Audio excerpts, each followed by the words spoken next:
What's up guys? Are you looking for a little bit more protection on your Polaris Rzr XP 1000 or XP Turbo? Well, SuperATV has you covered with our low profile fender flares, and today we're going to show you how to get them installed.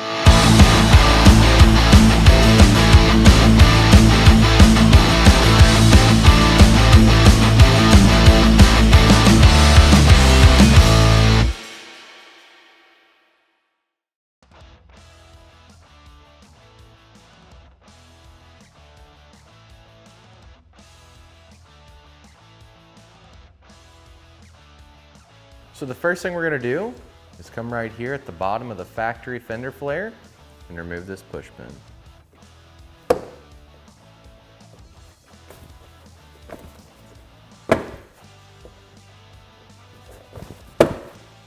So next we're going to grab our low profile fender flare, line it up with the factory fender flare here down at the bottom. We'll just kind of let it sit there. Then we're going to grab one of our M6 by 30 millimeter screws, our chamfered washer, our big flat washer, and our nylock nut. So we'll install the chamfered washer to the screw, slide it through the factory hole. Then on the back side, we're going to take our flat washer,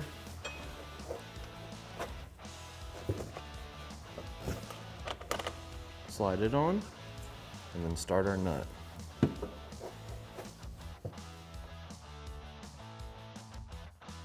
So right here, you see this little panel. This is a part of the SuperATV heavy duty skid plate. All we did was remove the inside most Allen and then just loosen this outside most one so we could reach down in here and get to our hardware. If you have a SuperATV skid plate on, you'll have to worry about that. If not, you don't have to worry about it at all. So what I want to do is I want to make sure that my fender flare stays up against these tabs as tight as possible. And then we just want to kind of lay it up here on the factory fender flare. We want to make sure that the corner of the fender flare, the low profile fender flare, is lining up with the factory fender flare on this corner right here. So it should look just like that. Then what we'll do is we'll go through and we'll drill all of these holes to a 1/4 inch. So we'll get a 1/4 inch drill bit, drill these holes, and then we're going to install our braces. So once we have these corners lined up, we'll just take our drill bit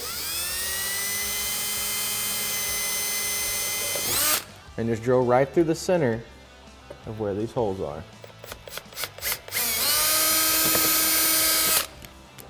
So once our holes are drilled, we'll take our brace plate B, which will be the smaller of the two. We'll install 2 of our clips. They just pop right in. Very simple, very easy. We'll go ahead and get one of our M6 by 30s with one of our chamfered washers. And we're going to take our brace plate, slide it up into the fender where it lines up.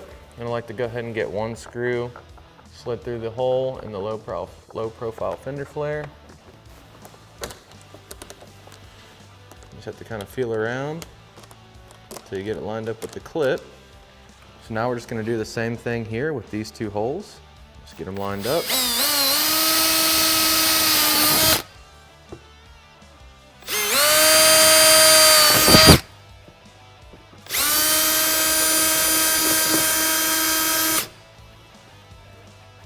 And we'll take our other brace plate and 2 of the same exact screws that we used right here.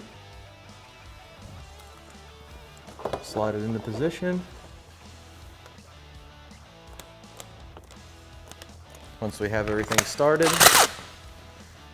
get our flare where we want it, and just go through and snug up all our hardware.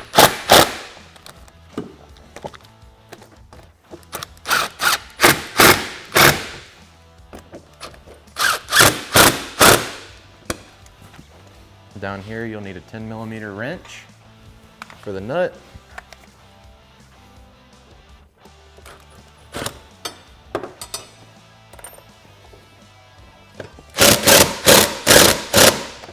So then we're going to take our Phillips head screw with a fender washer, and we're going to install it to this last hole here on our low profile fender flare.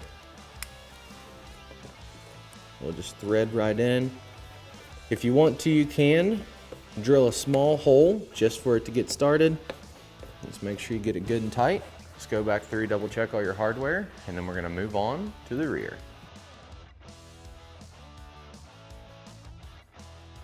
So we have our back plate here. We're working on the passenger side, so we got the back plate that conforms to the factory fender flare on the rear.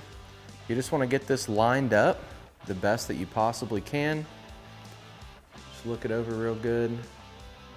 Make sure it's fitting tight. And once you have it all lined up, just go ahead and drill your 1/4 inch hole.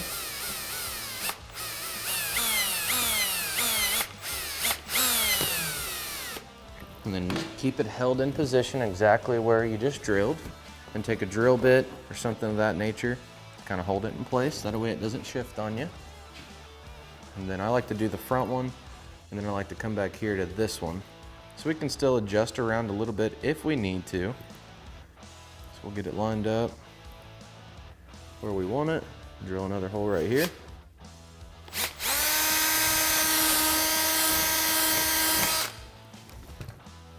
Go ahead and drop a Phillips screwdriver in there.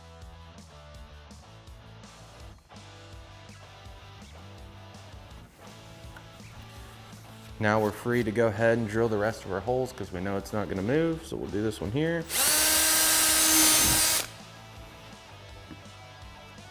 Come right here.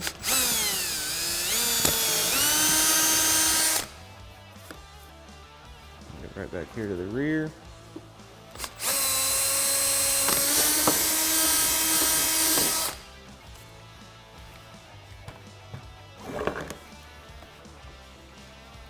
So now what we're going to do is go ahead and drop our hardware down through the holes that we previously drilled. We're only going to do these 2 holes right here. So these 2. And then what we're going to do is go ahead and get our back plate that we used to drill the holes with 2 of our spacers. And we will be using the longer of the 2 Allens that are in the kit. You should be able to push these through the back plate, maybe even thread them a little bit. So they go all the way through, and it'll kind of hold it in place for you.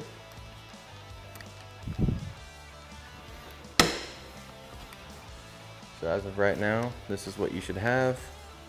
Like I said, it'll kind of hold it in place just like that. So now we're going to grab our passenger side rear extender. We're going to slide it up into position. We're going to line it up with the 2 screws that we just installed. We're going to utilize one of our fender washers for each screw and also one of our nylock nuts. So we'll just take it, slide the fender washer on, slide the nut up into place.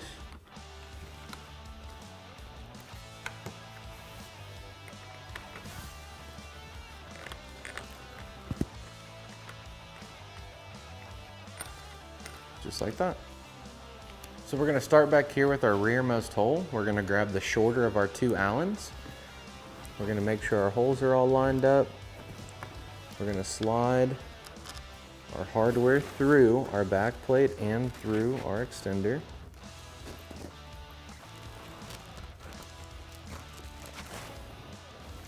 Like I said, you may have to thread them through. They should be tight. What I'm going to do is just take the impact and just run it through. This makes it a little bit faster. Then on the bottom side, we're going to take a fender washer as well as a nylock nut. We'll take the fender washer, slide it onto the threads as well as the nylock nut. And same hardware, same procedure for this hole.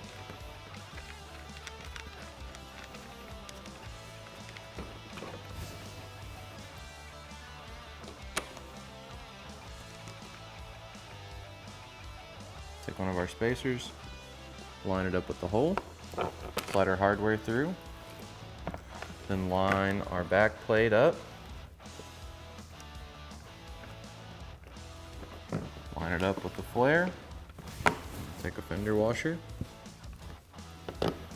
Slide it on the threads, as well as a nylock nut. So now what we're gonna do is we're gonna align the edge of the extender with the edge of the flare. So it should be something along the lines of this right here. Once we have it held in place, drill us a hole.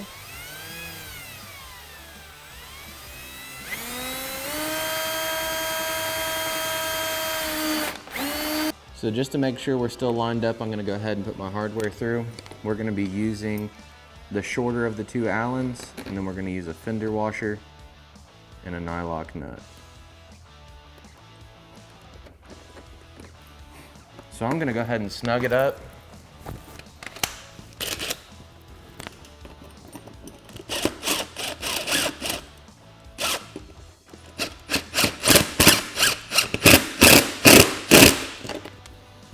So now we're snugged. And we can just come right to this hole here and just go ahead and drill right through.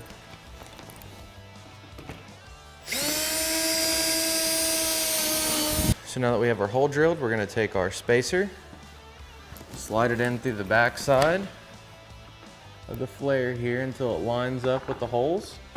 We'll take our M6x40 screw, slide it through the hole, take one of our fender washers, slide it on the threads, and then take our nylock nut, go ahead and get it started.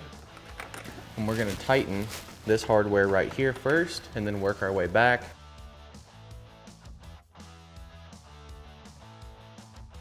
So now that we have all our hardware installed and tightened on our passenger side, we're just gonna repeat the same exact steps for the driver's side. So that's all there is to it to get SuperATV's extended low-profile fender flares installed on this Polaris RZR XP Turbo. For more information on these, or to pick yours up today, be sure to check the description below for a link to the website. And while you're there, drop a like, comment, and subscribe. Thanks for watching, and we'll catch you on the next one.